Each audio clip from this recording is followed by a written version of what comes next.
future is, and you knowing that welding and entrepreneurship do tie together, especially if you're an entrepreneur or wanting to become one.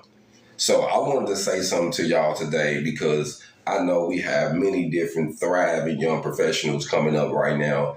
Everybody wants the bag, the bag, the bag. You know what I mean? Everybody want to pull up in something foreign, want to have the nice house, want to have the acres of land, want to go on the trips, take the snapshots. Hey, man, I'm on so-and-so. I get it, fam.